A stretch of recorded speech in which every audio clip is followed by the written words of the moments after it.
Let's bring in Mike Pompeo, former Secretary of State, former CIA director, and Fox News contributor. Welcome to you, Mr. Secretary. How concerning is this to you? Sandra, great to be with you. It's deeply concerning to me. The comments earlier are true. Iranian efforts to interfere in elections are nothing new, but their capabilities are greater. And now the fact that they are clearly weighing in on one side troubles me even more. And then finally, for the State Department to come out and acknowledge that this happened, acknowledge that it's probably an ongoing and continuing threat, even up through the final days of the election, and yet do nothing.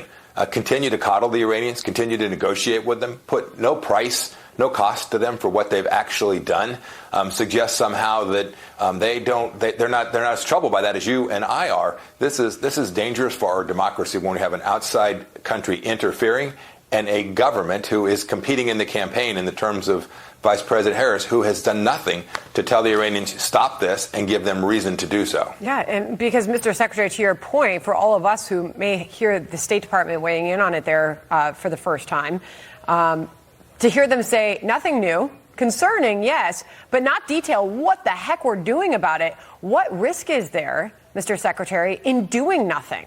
What could happen next? Sandra, they'll double down on their efforts. We know this is very plain. If the Iranians don't feel pressure, if there's no cost, if we don't use American power to push back against them, that's true when they're trying to assassinate presidents and former government officials like myself. That is true when they are conducting terror campaigns in Gaza and out by Hezbollah and the Houthis in the Middle East. And it's true for interfering in our elections. The Iranians have a full-throated effort to undermine the United States of America. And this administration, the Biden administration, went back to the Obama policies of coddle, appease, and allow the Iranians to run over them and sell their goods around the world. And now they're closer to a nuclear weapon and continuing to cast their weight in our election against President Trump. Yeah, and there's an admission in the formal statement from these intel leaders. It was a joint statement, Mr. Secretary, that Iran will continue to try to do this. To your point, Iran will double down.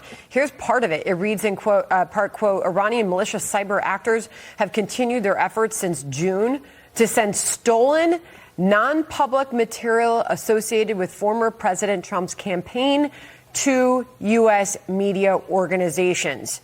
Okay, so Dan Hoffman was on this network earlier, and he argues that we've been doing a pretty good job so far trying to stop these election interference efforts. He said this earlier today. Listen.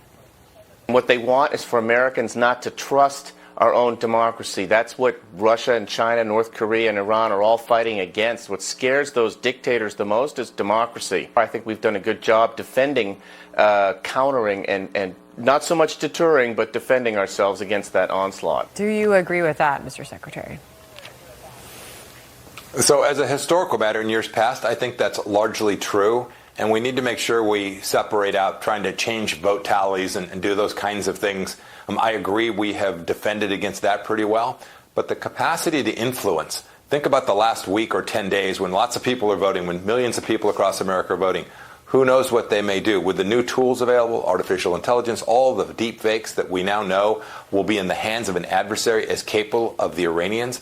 If they don't fear the United States, if they don't think there's going to be retaliation, we will not be as effective going forward.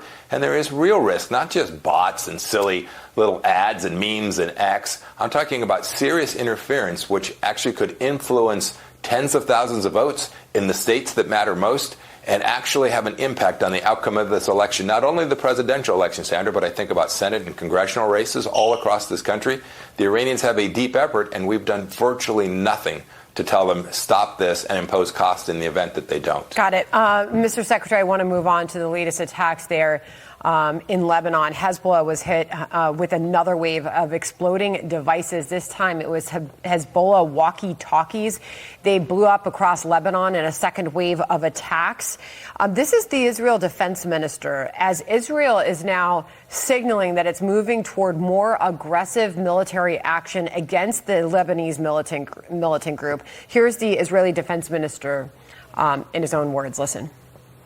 The center of gravity is moving to the north, meaning that we are diverting forces, resources, energy towards the north We have not forgotten the hostages, and we have not forgotten our tasks in the South. This is our duty, and we are performing it at the same time.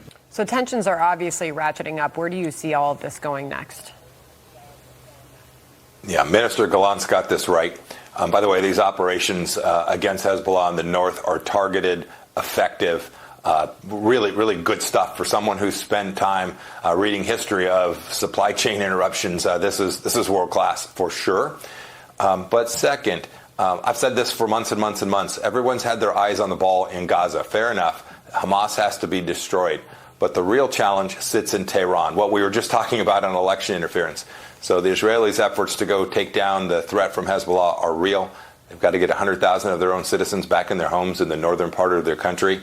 And so long as the Biden administration and the Harris team continue to talk about this as we need a ceasefire in Gaza, it could be the Houthis in Yemen, it could be Hezbollah, it could be the Iranians directly, they will continue to try and do what they've said they were going to do for decades, which is eliminate Israel and then come after the big Satan. You have to impose costs on them, Sandra. If you don't do that, we will get more of this. Really crucial stuff here. Israel's top general said we have many capabilities that we have not yet activated. We will see where all of this goes next. Mr. Secretary, always good to have you on. Thank you very much. Sandra, thank you. Bless you. Have a good afternoon. All right, you too.